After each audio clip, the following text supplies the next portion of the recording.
আজকে আমার ছেলের সন্ধ্যাবেলা বায়না শুরু হয়ে গেল, সে নাকি রেস্টুরেন্টের মতো চিকেন ফ্রাই খাবে। তো বায়না যখন করেছে তখন তো আমাকে বানিয়ে দিতেই হবে। তো এই তো দেখলাম ফ্রিজে কয়েকটি লেগ পিস পড়ে আছে, তো সেগুলোই আমি বার করে নিলাম। এবার আমি লেগ পিসগুলো সুন্দর মতো ধুয়ে পরিষ্কার করে এর মধ্যে সমস্ত মশলা আমি অ্যাড করব। তো প্রথমে দিয়ে দিলাম আদা রসুন বাটা, তারপরে দিয়ে দিচ্ছি জিরা গুঁড়ো, তারপরে এর মধ্যে দিয়ে দিচ্ছি লবণ, লঙ্কা গুঁড়ো, এবার দেবো সয়া সস, তারপরে একটু টমেটো কেচাপও এর মধ্যে অ্যাড করে দিচ্ছি, তারপরে দেবো একটু লেবুর রস, আর আমি কিন্তু একটু চাট মশলাও আগে থেকে অ্যাড করে দিয়েছিলাম।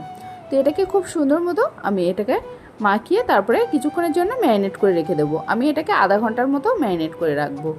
তো এই তো আধা ঘন্টা পর চলে এসেছি, এবার চিকেনগুলোকে আমি ফ্রাই করে নেব। তো প্রথমে আমি এখানে ফ্রাইং প্যানে তেল বসিয়ে দিলাম। এবার কিন্তু আমি এক এক করে সমস্ত চিকেনগুলো আমি এর মধ্যে দিয়ে দিচ্ছি।